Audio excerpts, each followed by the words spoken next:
Shine His light, serving people day and night. Hands of mercy, hearts so true. Lord, we live to follow You, bringing hope to every soul. Jesus Christ will make us whole. Lifting burdens, calming fears. God is moving through the years. Overflowing, love unending,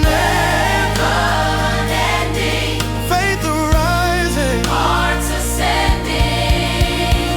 Go, go, we proclaim Your holy name.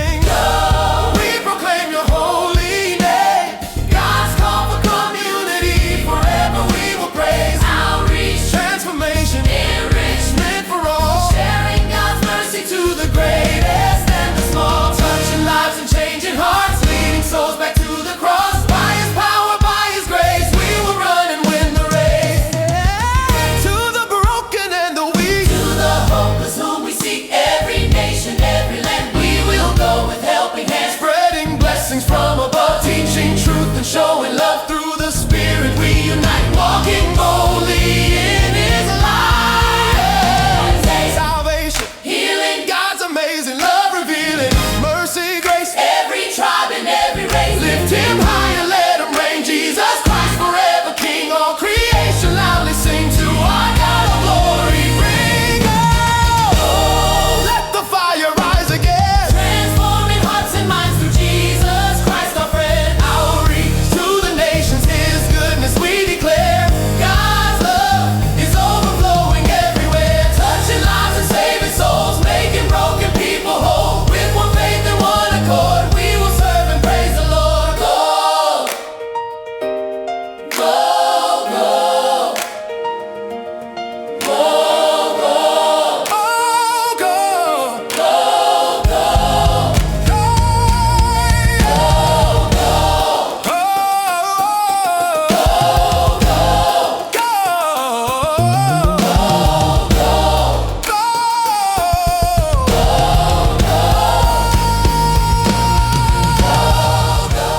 Hanggat tayo po ay nasa loob ng bangka at hanggang ng Panginoon ang nasa loob ng ating bangka, we're gonna be safe and sound. We're gonna reach the shore. Amen.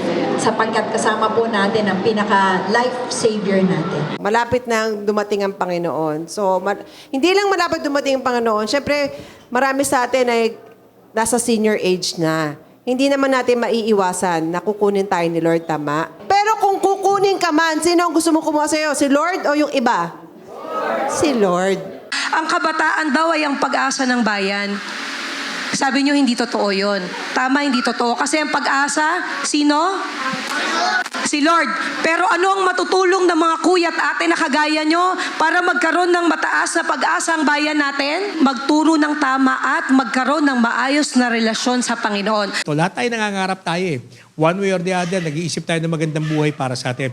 Ang katotohanan ng Diyos po, meron siya mas magandang preparasyon ng buhay para sa atin. Ang Diyos ang may akda kakayakan na buhay. Amen po ba? Kaya magpasalamat tayo sa Lord. Hanggang ngayon buhay tayo. Hindi lang buhay, mahabang buhay.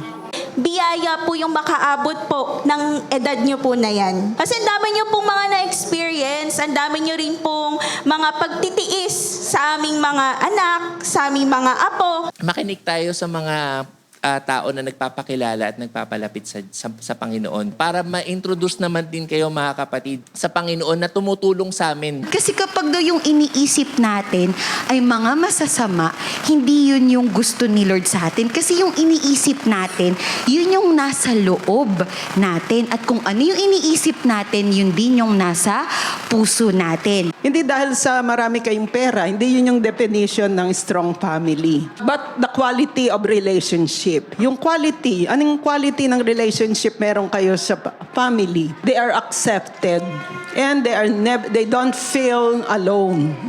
Lahat ng tuhod ay luluhod.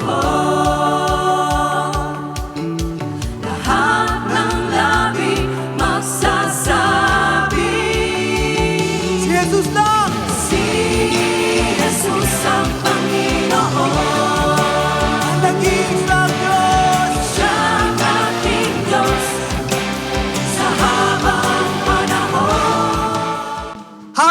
tayo po lumalakad sa mundong ito, gusto ng Panginoon